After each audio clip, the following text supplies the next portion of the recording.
tutorial webinar kedua ini dengan mata kuliah pemantapan kemampuan mengajar. Oke, sebelumnya saya mohon maaf ya, agak telat nih 20 menitan lebih malah. Karena tadi ada terkendala susah buat masuk ke Google Microsoft Teams-nya. Kemudian tadi udah masuk ke bagian yang berputar-putar, tiba-tiba laptopnya mati. Jadi mohon maaf ya Bapak Ibu ya. Jadi kebuang waktunya 20 menitan. Oke, jadi hari ini kita melanjutkan tutorial webinar yang pertama. Sebelumnya saya mohon izin ya untuk Bapak Ibu yang lain, silahkan untuk tampilkan dulu ya videonya, di on kan dulu. Saya izin untuk melakukan presensi atau mengecek kehadiran Bapak Ibu.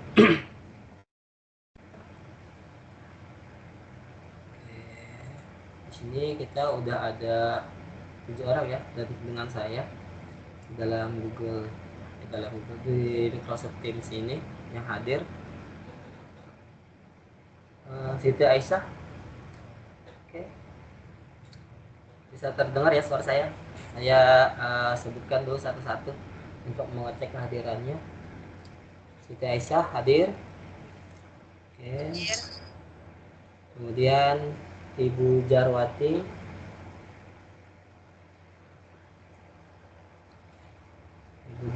hadir. Kemudian Ibu Sri Wahyuni,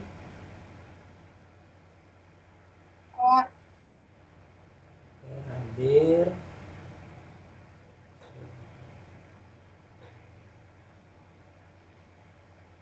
Oke, kemudian Ibu Elis Nurhayati,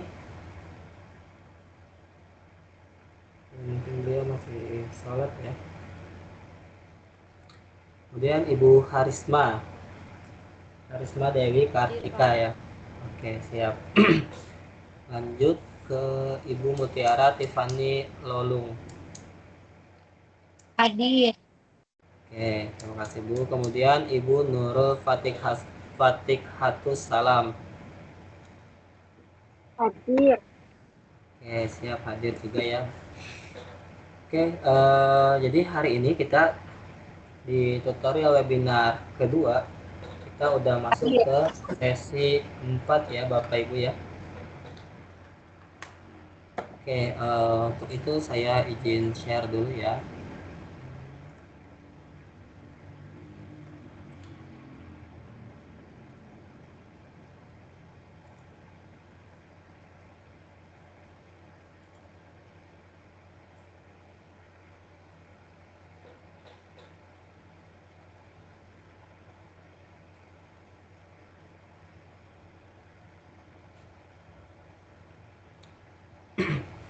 Oke, apakah sudah terlihat yang saya tampil berupa laman e-learning? Terlihat ya Bapak Ibu ya?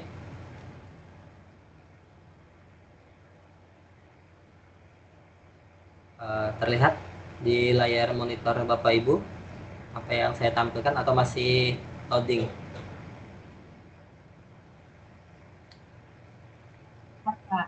Oke, sudah terlihat baik. Jadi pada sesi keempat ini kita fokus kepada praktik keempat dan kelima ya. Jadi Bapak Ibu diminta untuk melakukan 2 hari praktik berdasarkan 2 RPPH yang dibuat. Apakah sudah dijalankan Bapak Ibu? Tentunya sudah ya. Oke. Jadi pada sesi keempat ini, Bapak Ibu diminta untuk melakukan praktik lagi ya di kelas Bapak Ibu mengajar selama 2 hari. Jadi bisa tidak maksudnya boleh saja dilaksanakan 2 hari berturut-turut atau tidak, yang penting 2 hari dalam pelaksanaannya. Jadi dipilih aja ya Bapak Ibu ya, dari hari Senin sampai Jumat hingga Jumat yang mana Bapak Ibu bisa atau ada waktu untuk melakukan praktik ini. Nah, jadi di sesi keempat ini tugasnya itu sama ya Bu, Bapak. Jadi tugasnya berulang. maksud tugasnya berulang di sini, Bapak Ibu diminta untuk membuat RPPH. Jadi di setiap sesi Bapak Ibu diminta untuk membuat 2 RPPH, yang mana dari kedua RPPH itu, misalnya di sesi 4, ini kan diminta untuk membuat RPPH ke-6 dan ke-7 untuk dilakukan praktik mengajar di kelas. Jadi diusahakan untuk RPPH ke-6 dan 7 ini itu lebih baik daripada RPPH yang dibuat dari pertama sampai yang kelima kemarin.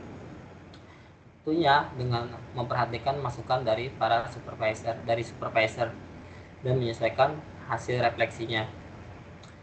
Jadi setiap sesi di setiap pekan Bapak Ibu diminta untuk melaksanakan praktik mengajar ya selama 2 hari berdasarkan RPPH sebelumnya. Kalau di sesi 4 ini Bapak Ibu diminta lagi membuat RPPH ke-6 dan ke-7, kemudian diminta untuk melakukan praktik mengajar itu berdasarkan RPPH ke-4 dan ke-5. Nanti di sesi kelima juga diminta lagi untuk membuat RPPH ke-8 dan ke-9 dan melaksanakan praktik selama 2 hari menggunakan RPPH ke-6 dan ke-7. Jadi seperti itu terus berulang. Jangan lupa untuk meminta supervisor untuk menilai RPPH ke-6.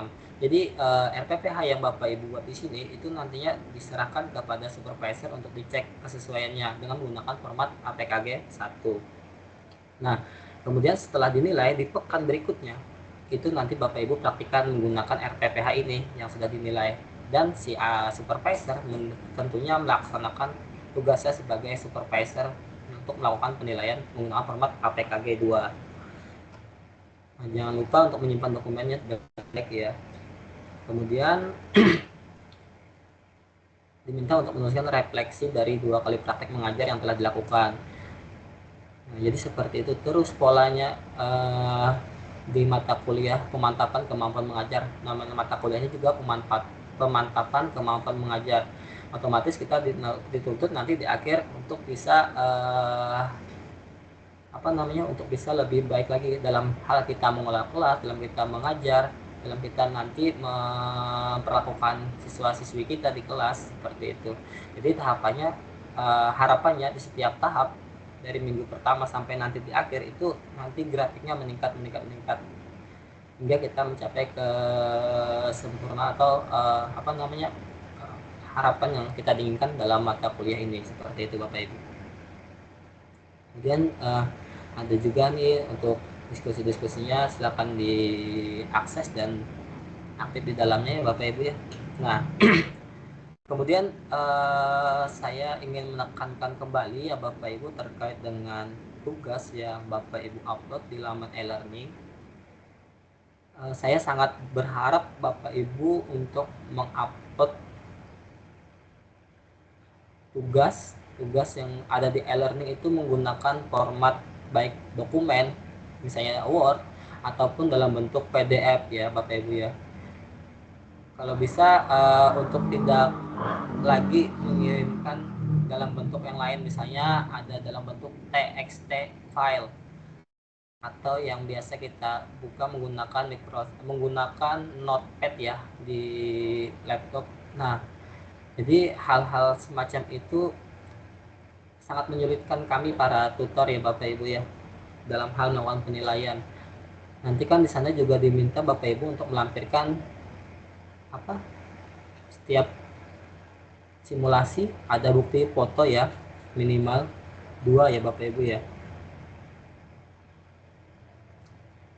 Nah, diminta untuk menyertakan minimal 2 foto untuk setiap praktik.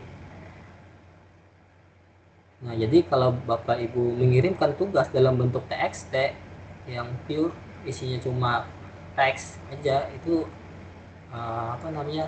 tidak bisa mencantumkan yang diminta di sini di tugas berupa 2 foto seperti itu. Oke, itu tadi terkait uploadnya. Untuk disamaratakan aja ya formatnya, bisa dalam bentuk PDF atau Word untuk memudahkan. Kalau dalam bentuk gambar masih boleh, masih bisa ya, masih bisa tugasnya misalnya di dalam bentuk gambar masih bisa. Oke, ini tadi diminta untuk membuat 2 RPPH ke-6 dan ke-7 dan melaksanakan 2 kali simulasi praktek pembelajaran menggunakan RPPH keempat dan kelima. Oke, ini sudah. Kemudian kita ke ini dulu ya. Oke, silakan Bapak Ibu buka bab 4 ya, panduan PKM. Oke, sambil kita sambil kita pahami bersama lagi ruang baca virtualnya terkait dengan mata kuliah PKM ini, khususnya pada modul keempat ya, di sesi keempat ini. Bapak Ibu selama ini ada mengalami kendala apa dalam hal pelaksanaan di lapangan? Kalau boleh tahu bisa kita share ya. Mungkin Bapak Ibu, misalnya Ibu Sisri, ada kendala apa dalam pelaksanaannya di kelas, dalam pelaksanaannya di lapangan, mungkin bisa di-share. Kemudian cara mengatasinya seperti apa. Barangkali dari teman-teman yang lain mengalami kendala yang sama, mungkin untuk kedepannya bisa dijadikan pelajaran lewat pengalaman Ibu terkait dengan cara Ibu mengatasi permasalahan yang ada di lapangan. Oke, boleh Bapak Ibu yang lain kalau ada yang ingin disampaikan terkait apa saja kendalanya selama melakukan praktik di lapangan, boleh di-share ya. Barangkali nanti ada tanggapan dari para mahasiswa yang lain, mungkin bisa kita diskusikan untuk mencari jalan keluar, atau bisa kita carikan jalan terbaiknya seperti apa. Sembari saya membukakan ruang baca virtualnya dulu. Sebelumnya saya sudah akses ini, tapi karena laptop saya tadi tiba-tiba mati, jadinya tidak tersimpan lagi. Oke, bagaimana Bapak Ibu, ada kendala kah di dalam pelaksanaannya?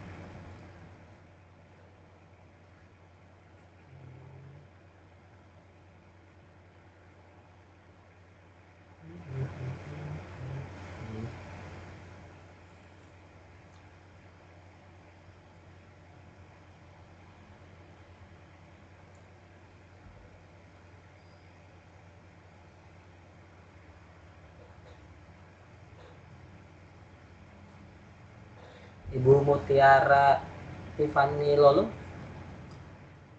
mungkin ada hal yang bisa Ibu sampaikan terkait dengan Ibu melaksanakan praktik di lapangan?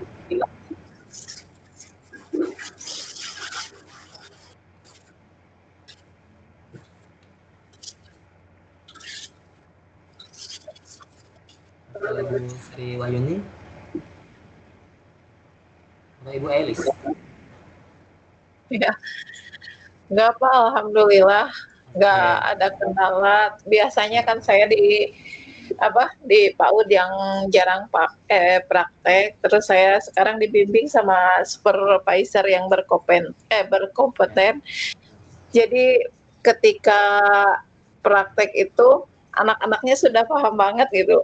Tadinya saya takut, wah saya kan belum pernah gitu melakukan pembelajaran memakai media, karena kebetulan di PAUD yang tempat saya mengajar itu pembelajaran itu jadi monoton lah seperti itu.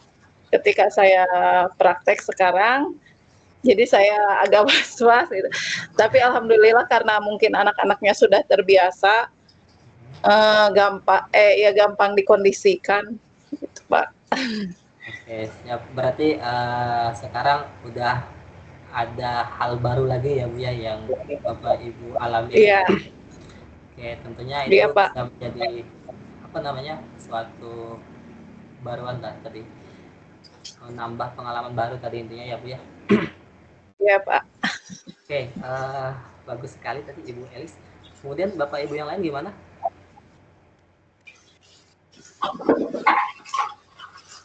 Kita sambil sharing-sharing aja ya Bapak Ibu ya, di mata kuliah ini.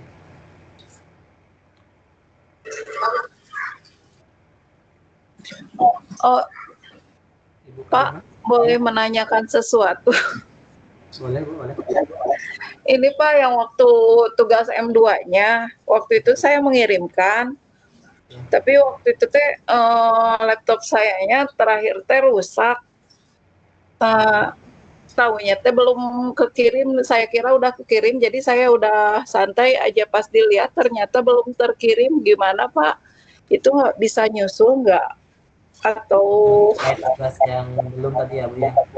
iya, Oke, mungkin nanti saya coba lihat lagi dari e-learningnya ya Bu ya. Barangkali bisa diakal-akalin atau gimana. iya Pak. Terima kasih. Siap, siap.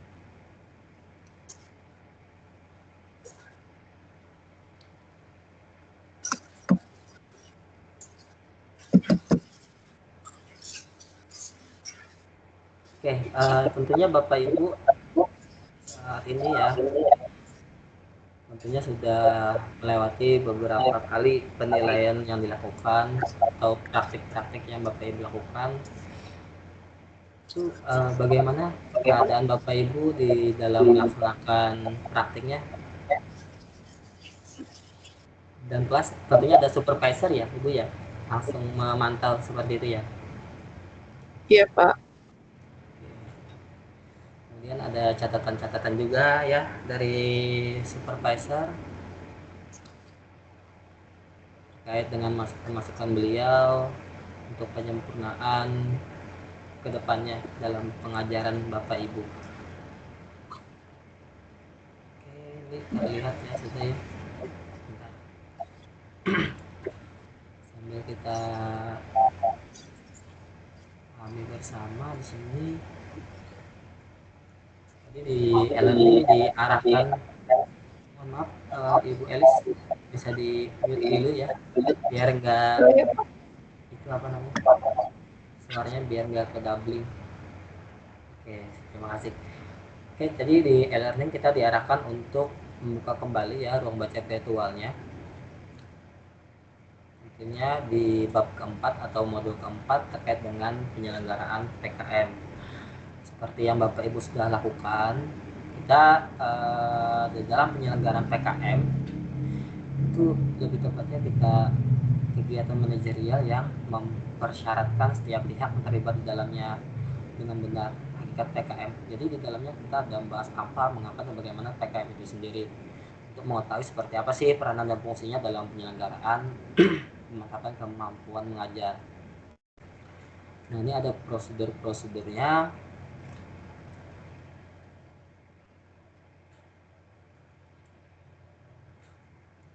Nah, jadi sambil saya bacakan dan kita pahami bersama, mungkin barangkali di saat itu atau ada pertanyaan silahkan aja ya Bapak Ibu ya. Oke, jadi masuk ke bagian prosedur PKM.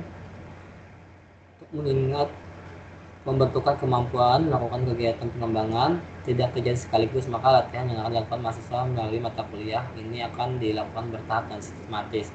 Nah, kenapa?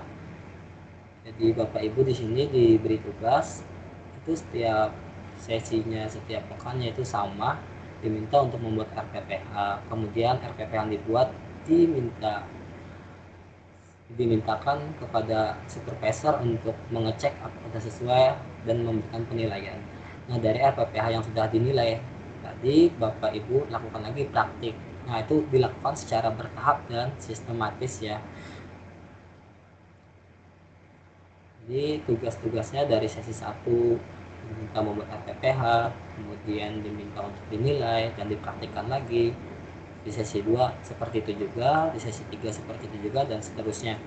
Jadi dilakukan secara bertahap dan sistematis baik secara mandiri maupun terbimbing. Nah, jadi dengan cara ini harapan kampus mampu diharapkan kemampuannya dalam melaksanakan atau melakukan kegiatan pengembangan mahasiswa itu akan semakin meningkat. Nah, jadi di dalam mata kuliah PKM ini sendiri itu ada suatu prosedur ya, dimulai dari persiapan, misalnya seperti yang sudah dilakukan Bapak Ibu diminta untuk mencari supervisor, diminta untuk menentukan sekolah yang akan Ibu lakukan praktik di dalamnya. Kemudian nanti sudah itu clear, Bapak Ibu diminta untuk melaksanakan. Nah, tugas-tugas yang Bapak Ibu buat tadi Bapak Ibu praktikan lagi. Nah, disitu pelaksanaannya dan dinilai oleh supervisor. Kalau kita lihat gambar prosedurnya seperti ini ya Bapak Ibu ya. Pelaksanaan PKM, Bapak Ibu melaksanakan latihan dan praktik dengan pola yang berlapis dan berjenjang. Jadi apa namanya, siklusnya berulang sampai nanti di akhir Bapak Ibu apa namanya, diminta dirasa sudah menguasai ya. Tentunya saya sudah melihat ya dari hasil pengerjaan Bapak Ibu di situ sudah terlihat tuh di tugas satunya oke, kemudian di tugas duanya sudah ada mengalami perubahan, walaupun secara sepintas saya cek memang ada beberapa poin-poin yang memang saya beri catatan nanti. Oke.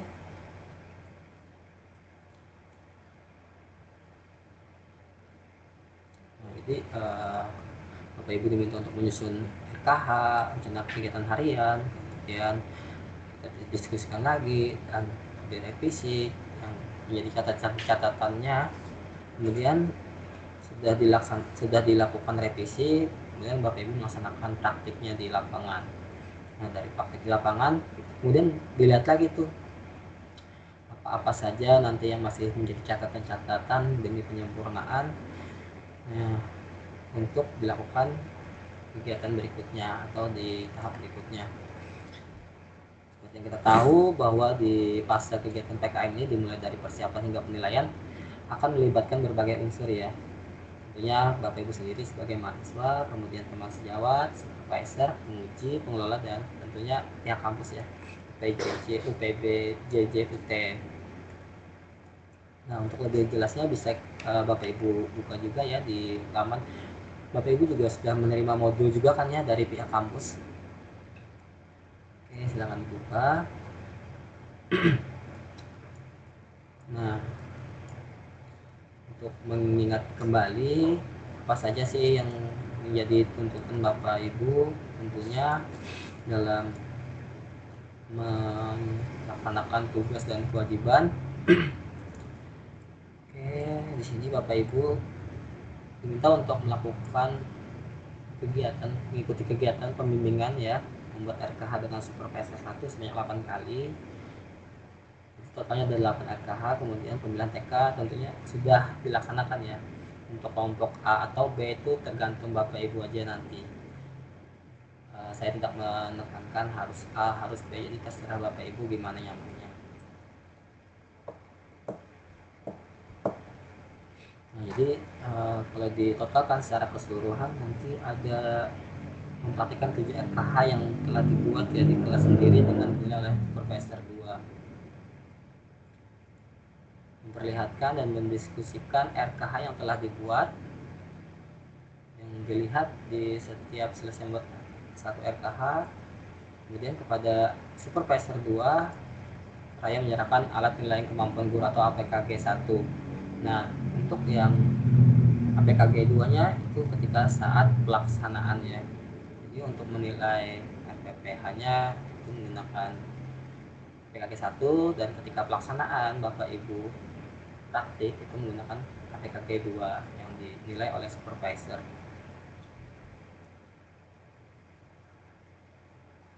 Oke.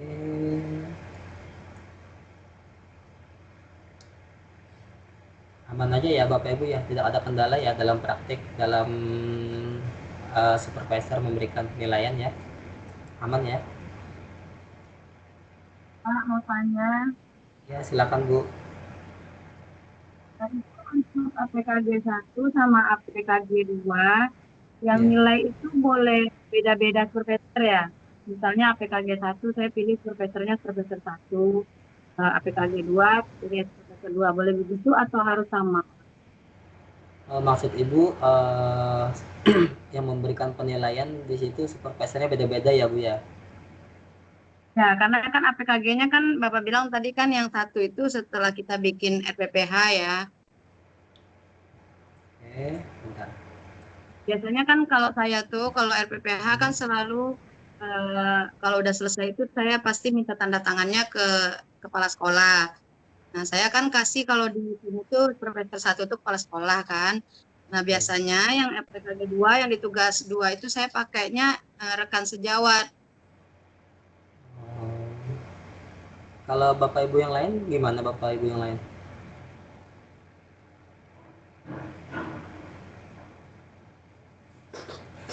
Kalau saya setiap praktek ya Pak, Ya. setiap praktek itu penilaian APKG 1 sama 2-nya jadi langsung dikerjakan gitu nggak Pak? Jadi langsung dinilai sama supervisornya.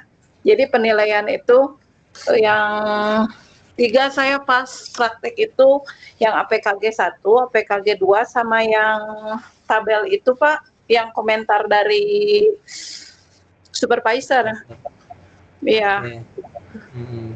Pernah Mak.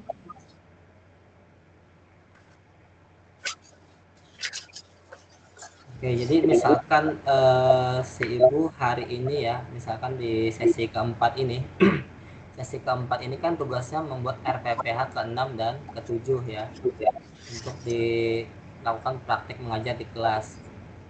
Nah, Bapak Ibu di sini meminta supervisor untuk menilai RPPH ke-6 dan ke-7 yang sudah dibuat tadi menggunakan APKG 1. Kemudian praktik mengajar di kelas selama 2 hari itu menggunakan RPPH sebelumnya ya, RPPH 4 dan RPPH 5 menggunakan APKG 2 penilaiannya. Eh, Kalau di apa namanya, di panduan kita ada nggak Bu terkait dengan itu, terkait dengan supervisor seperti yang ditanyakan oleh Ibu Sri Wahyuni? Ada kebaca Bapak Ibu? Anak telepon. Kalau saya lihat sih nggak ada sih Pak ya panduannya Ya, untuk itu. Cuman oke. karena mungkin saya kebiasaannya itu kan Iya, kalau iya. RPPH itu selalu ada tanda tangan kepala sekolah ya. Iya, iya. Oke, jadi tidak, kalau saya sendiri sih tidak mempermasalahkan sih Bu. Yang penting sesuai dengan, soalnya kan di awal kita ada itu ya Bu ya, surat apa sih, kesediaan supervisor ya. Iya Pak. Jadi sesuaikan aja Bapak Ibu. Jadi nggak apa-apa, sama aja sama yang Ibu tadi siapa ya, sama apa penilaiannya. Saya kan semuanya sama supervisor, terus yang Ibu yang tadi 1 sama supervisor, 1 sama teman sejawat, jadi sama aja nggak apa-apa gitu Pak. Kalau itu tidak ada di panduan, kalau saya sih aman aja sih Bapak Ibu.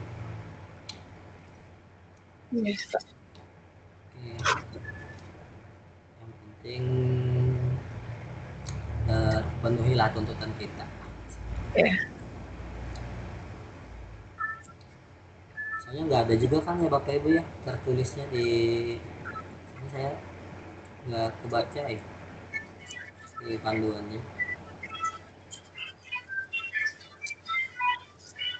Bosan dengerin gitu aja?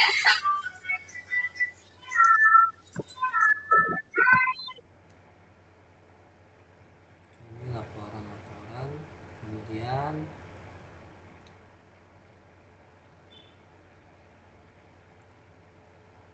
pelaksanaan UKM.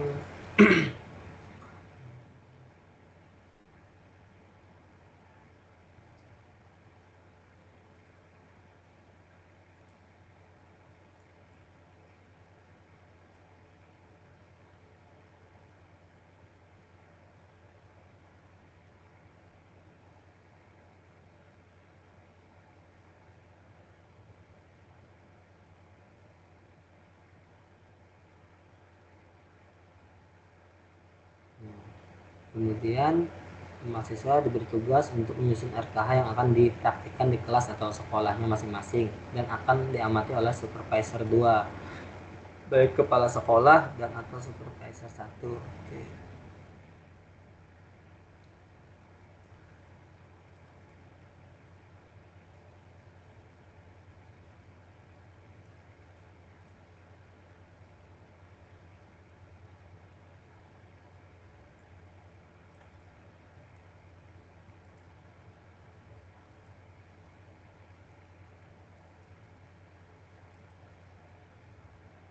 Oke,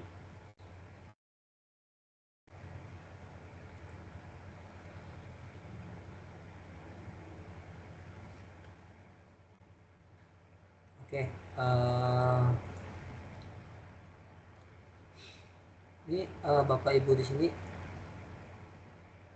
memang berlatar belakang itu ya Bapak Ibu ya, memang sudah mengajar ya di kelas di sekolahnya. Jadi untuk mata kuliah ini apa namanya, tidak ada hambatan ya Bapak Ibu ya, mungkin dalam hal pelaporan aja. Tapi terkait dengan pembuatan FPPH, kemudian pelaksanaan di lapangan, itu Bapak Ibu sudah oke ya, sudah aman saja. Benar begitu ya Bapak Ibu ya? Ya.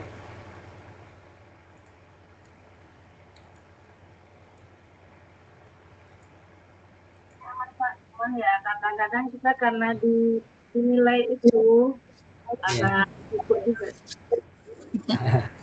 Ada perasaan sedikit Iya, tertekan Pak. atau tidak bisa lepas ya Bapak Ibu ya, karena ada yang menilai.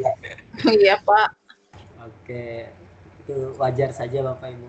Bahkan seorang dosen pun kadang sama merasakan hal semacam itu, Bu. Penilaian. Tapi dalam hal Bapak Ibu mengelola kelas tidak masalah ya, Bu. Maksudnya siswa-siswinya mudah diatur atau ada gimana Bapak Ibu? Soalnya kan yang diajarkan anak-anak TK ya Bapak Ibu ya. Iya, Pak. Ya, Udah. Pak Ud. Iya. Ada kendala Bapak Ibu? Ya mungkin dalam pengkondisian masih belum bisa optimal, Pak. Terkadang kan dari sifat-sifat yang berbeda misalnya, tapi tidak bisa disatukan, itu mungkin Pak yang menjadi kendala saya, Mas. Seperti di kelas saya kan satu anak itu emosian tinggi, yang satunya jadi ngalonyeng, tahu nggak Pak ngalonyeng? Sudah iya, seperti itu. Jadi ngeledekin terus temennya gitu, tapi yang diledekinnya emosian, terus yang satu gampang mukul. Terkadang itu yang susah dikondisikan teh Pak. 3 sifat yang berbeda, terus yang bertentangan, tapi ketika kalau ada semuanya itu 3 orang anak udah ya kelas teh nggak bisa terkondisikan sama sekali gitu. Mungkin ada saran dari teman-teman buat menghadapi anak-anak. Atau mungkin dari Bapak dosen sendiri gitu. Oke.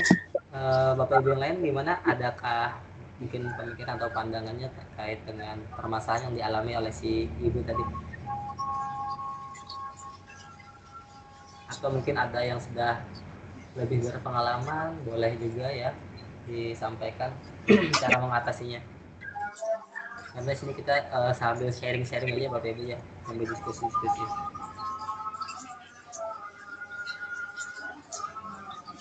Ada ya Bapak Ibu ya? Oh, masih belum.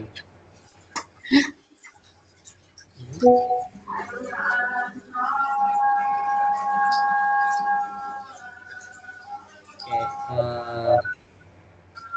seperti yang kita tahu ya Bapak Ibu ya, di kelas itu kan pastinya setiap orang berbeda-beda ya Ibu ya. Jadi bagaimana cara kita mengelola kelas untuk bisa mengatasi sifat-sifat peserta didik kita, tetap harus bisa pembelajaran berdiferensiasi ya. Jadi setiap orang itu memiliki cara belajarnya yang berbeda-beda, apalagi tadi ada 3 sifat yang berbeda. Tentunya kita sebagai guru pun akan mengalami kesulitan ya dalam mengatasi, dalam memberikan dalam memberikan tindakan-tindakan. Ditambah lagi kita ingin bahwa pelajaran yang kita lakukan sekarang ya, mau penilaian seperti itu, dihadapkan lagi dengan keadaan anak-anaknya ya tidak kondusif, susah untuk dikendalikan, tentunya menjadi PR sekali seperti itu.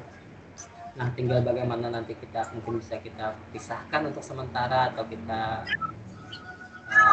kita berikan perhatian yang lain biar dia tidak ingat atau tidak fokus lagi untuk bertengkar di dalam pelajarannya seperti itu.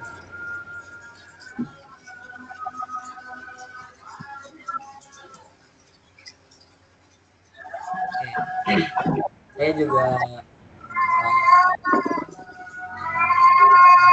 bayangkan ya betapa susahnya Bapak Ibu di ya TK atau anak PAUD. Dari apa yang Bapak Ibu bawa, apa yang Bapak Ibu sampaikan itu tentunya tersampaikan juga ya Bapak Ibu ya, poin-poinnya dari yang Bapak Ibu buat RPPH itu tersampaikan aja ya Bu ya,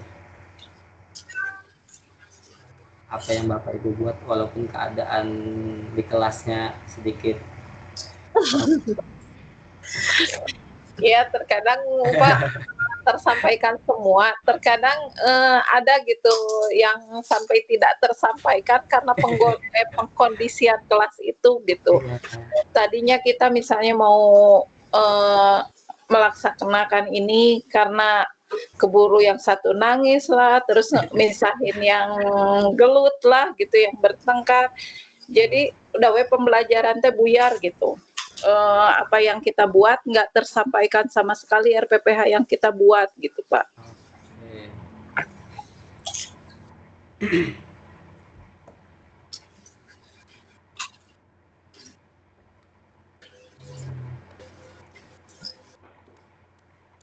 Jadi bagaimana ya Bapak Ibu ya cara kita menyikapinya?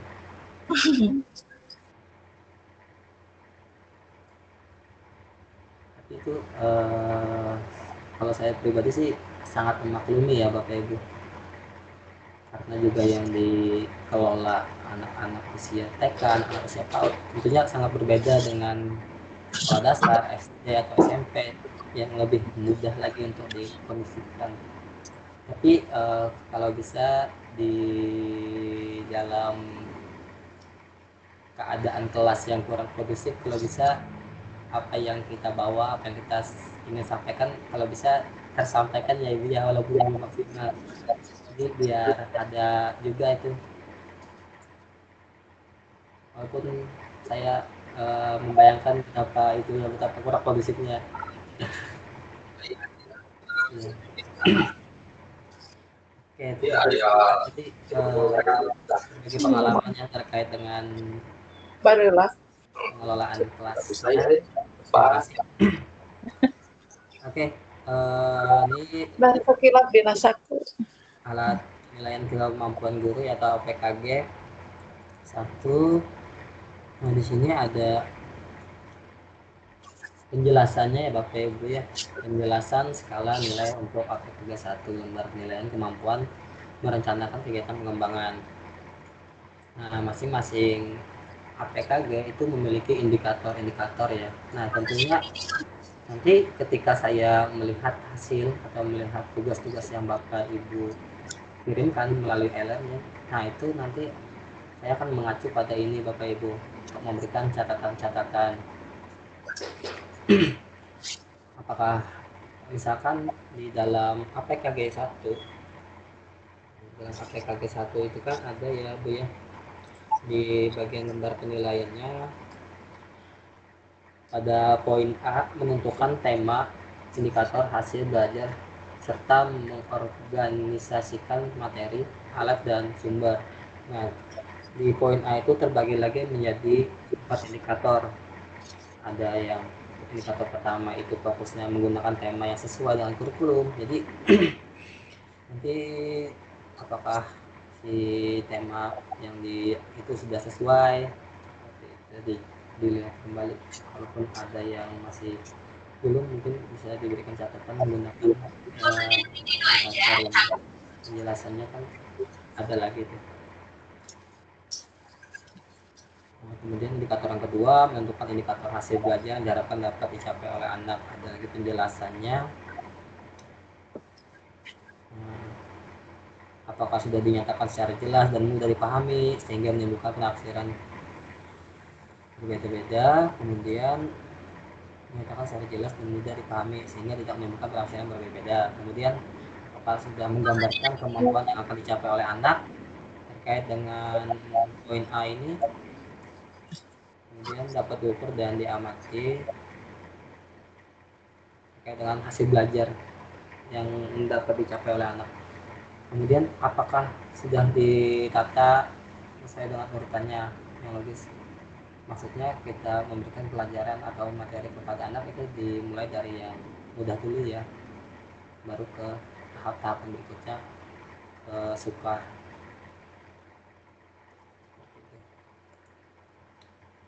Oke, nanti saya cek lagi tugas-tugas Bapak Ibu yang sudah dikirimkan di e-learning mengacu kepada penilaian ini, indikator-indikator ini. Oke, kemudian tadi ada 4 indikator memilih kegiatan pengembangan, apakah sesuai dengan tingkat kemampuan anak yang diambil, kemudian apakah kegiatan pengembangannya sesuai dengan indikator hasil belajar yang ingin dicapai, kemudian kegiatan pengembangan sesuai dengan kelompok usia, kelompok bermain kah, atau kanak-kanak lah, atau TPK kah, seperti itu. Jadi udah disebutkan juga ya, diurutkan dari yang mudah hasil.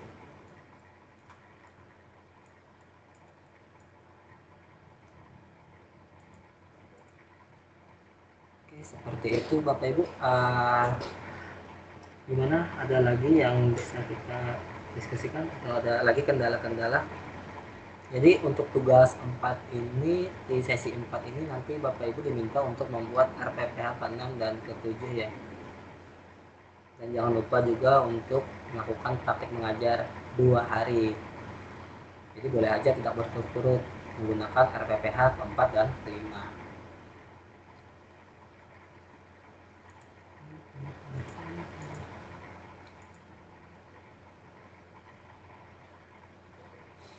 Jangan lupa juga ya Bapak Ibu ya untuk melampirkan 2 foto di setiap tugasnya, di setiap Bapak Ibu melakukan praktik.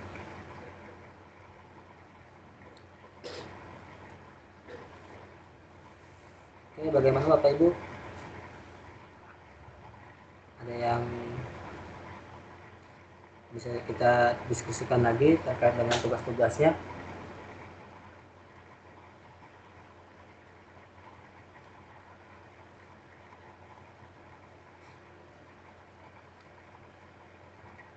Ini semuanya udah pada mengajar ya Bapak Ibu ya, udah pada punya apa namanya, sekolah, punya kelas seperti itu, atau ada yang baru mahasiswa pure kayak gitu Pak?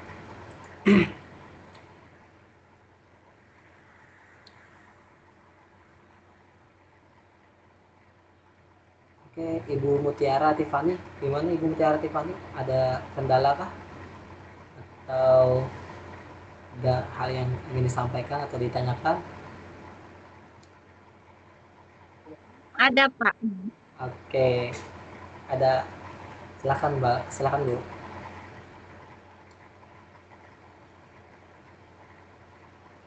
Oh nggak ada, pendengaran saya ada. Oke. Kemudian Ibu Nurul, ada Ibu Nurul? Ibu Sri Wahyuni? Alhamdulillah nggak ada, Pak. Oke, siap. Ibu Sri Wahyuni, aman Bu? Amankan Pak, walaupun agak ini ya, mau perpisahan masalahnya, bikin Oh prakteknya iya, memang agak ribet. ya Anak-anak waktunya ya Bu pada ya. latihan. Hmm. Ya tadi saya mau ini sedikit Masalah Bu Ais tadi, Bu Elis, masalah anak di tempat saya juga begitu. Anak-anak itu ada yang ya ada yang hiperaktif, ada yang cengeng juga ya. Iya, Lama praktek ini Pak, terus terang aja kalau di saya, kalau iya praktek Bu. ini saya selalu sediakan pojok mainan ya. Jadi anak-anak itu Iya. yang benar-benar enggak ini, ya udah saya bilang boleh pilih mainan apa, main di pojok. Tapi kalau yang lain saya standby-kan kamera, mereka kira tuh kan bikin apa gitu ya, mereka antusias. Paling 1-2 sih yang agak-agak gimana gitu. Ya itu aja mungkin ya untuk Walis, nanti mungkin bisa dicoba mungkin ya di saya. Ya mungkin kalau ada mainan ya, karena anak belajarnya sambil bermain, lewat bermain, mungkin bisa lebih terkondisikan. Tapi di tempat saya mengajarkan, jadi mainan itu nggak ada sama sekali. Terus ketika kita mau berkreasi pun gitu, jadi PAUD, tapi menitik beratkannya pada apa ya, pada pendidikan itunya, akademisnya gitu. Bukan jadi perkembangan yang 7 perkembangan itu yang diutamakan, tapi justru akademisnya yang didahulukan. Jadi ketika pembelajaran lewat bermain itu seolah-olah kenapa malah bermain gitu, udah we belajar, seperti itu Pak. Makanya pengkondisiannya sulit karena anak-anak kan emang bisanya seperti itu gitu, antengnya dengan bermain. Kalau tadi tuh nambahin, kalau misalnya kan mainannya kurang tuh ya, mainannya yang kurang apa waktu bermainnya nggak boleh itu ya Bu? Waktu yang bermainnya nggak boleh, jadi ketika pembelajaran itu ya udah pembelajaran seperti biasa SD seperti itu. Jadi nggak boleh ada mainan, jangankan mainan, jadi anak-anak itu suruh liatin kita we gitu. Kata saya juga dari tadi kan jadi monoton gitu, serasa bukan di PAUD. Nah ketika saya sekarang praktek di TK lain, justru saya enak banget gitu, soalnya pengkondisiannya gampang. Anaknya justru lebih paham mana ketika dia harus belajar dengan serius, mana waktunya istirahat. Justru ya pas praktek sekarang ini saya lebih ringan gitu daripada saya praktek di tempat saya ngajar sendiri.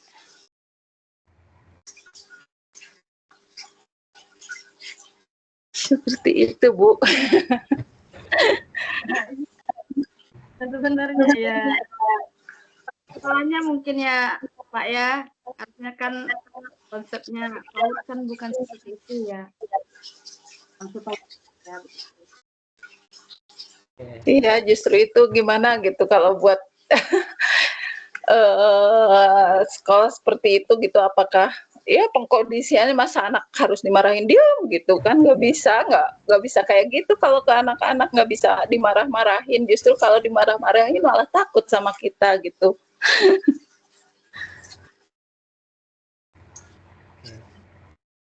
Ya, terima kasih Ibu Elis tadi sudah berbagikan pengalamannya ya, sudah diberikan tadi masukan-masukan juga sama Ibu Sri Wahyuni. Memang itu menjadi problematika kita ya Bu ya tentunya. Oke, Ibu Siti Aisyah gimana Ibu? Ada yang ingin ditanyakan atau ada yang ingin disampaikan Bu terkait tugasnya di e-learning? Bu Siti Aisyah aman Bu? Aman Oke. Pak. Oke, Ibu Jarwati, bagaimana Ibu Jarwati?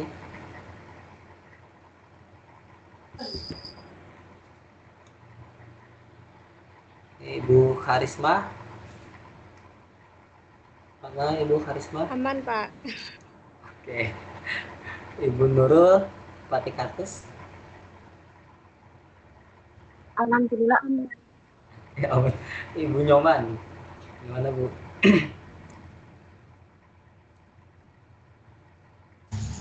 Aman Bapak. Oke, alhamdulillah ya kalau aman-aman semua ini. Bapak Artinya, mau tanya, oke, silakan Ibu Nyoman. ini emang belum dinilai ya Pak di Iya, forum itu? iya. Di diskusinya belum, kemudian untuk yang tugas-tugas Bapak Ibu kirimkan di e-learning itu sudah ada saya apa nih catatkan ya, cuman belum saya publish seperti itu. Oh iya Pak. Kalau Kalau yang tugas-tugasnya memang sudah saya download, sudah saya cek ya. Mungkin dalam waktu dekat nanti saya berikan penilaian ya untuk diskusinya, kemudian untuk tugasnya saya beri catatan atau refleksi lah. Seperti itu. Ya Terima baik kasih, Bu. Bapak, terima kasih. Oke.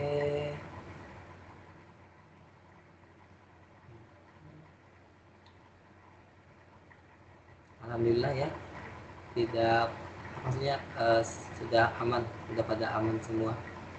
Karena Bapak Ibu di sini kan udah pada ngajar ya Bu ya, tentunya sudah sangat mahir lah dalam hal membuat perencanaan, kemudian dalam hal pelaksanaan. Yang membedakan mungkin hanya kehadiran supervisor ya Bu ya, dibandingkan dengan kegiatan sehari-hari Bapak Ibu mengajar di kelas seperti itu. Oke, ada lagi kah Bapak Ibu yang ingin ditanyakan atau yang kita diskusikan?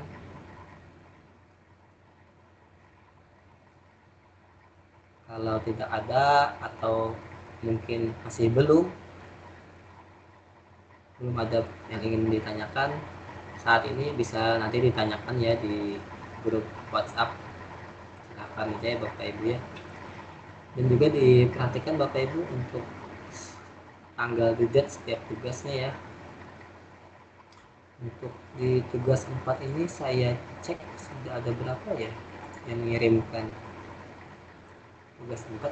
Itu masih lama sih, tanggal 19 ya, tanggal 19 Mei. On proses Pak, soalnya waktu luangnya cuma Sabtu Minggu. Iya. Oke, tugas 3 maksud saya loh ya, tugas 3 yang esok. Iya. Tugas 4-nya masih panjang, mohon maaf saya ke salah. Oke, sambil diperhatikan intinya untuk tanggal-tanggal batas due date-nya setiap tugas. Oke, karena memang sebagian besar mahasiswa UTN ini memang banyak memiliki kesibukan-kesibukan ya. Kami para tutor pun sama Bapak Ibu. Jadi kita saling memaklumi ya Bang ya. Oke, yang penting tujuan kita tercapai itu sudah sangat baik, seperti itu. Oke, tidak ada ya Bapak Ibu yang ingin ditanyakan atau yang didiskusikan lagi untuk pertemuan web kedua ini. Kalau tidak ada mungkin bisa kita cukupkan ya untuk pertemuan ini. Mohon untuk aktifkan dulu ya Bapak Ibu kameranya. Saya mau screenshot dulu. Tapi ini sudah saya itu juga sih, saya saya record juga. Oke, izin dulu ya. Sembari menunggu yang lain on, kan boleh dirapikan dulu. Oke, siap. Ibu Elis. Oke, saya hitung ya. 1, 2, 3. Oke, Ibu Elis muncul. Oke, kita ulang satu lagi. Sekali lagi, 1, 2, 3. Oke, terima kasih banyak Bapak Ibu atas hadirannya. Mohon maaf juga tadi di awal saya sempat lama banget ya untuk bisa bergabung di Google Meet-nya dikarenakan ada beberapa hal. Mohon maaf ya sekali lagi Bapak Ibu. Jadi saya cukupkan untuk pertemuan web kita ini. Mudah-mudahan kedepannya Bapak Ibu diberikan kelancaran dalam menyelesaikan tugas-tugasnya yang ada di e-learning, diberikan kemudahan dalam melaksanakan praktik di lapangan ya, di kelas yang Bapak Ibu pilih untuk dijadikan penilaian seperti itu. Oke, itu saja. Saya rasa cukup. Wabillahi taufiq wal hidayah. Assalamualaikum warahmatullahi wabarakatuh. Waalaikumsalam.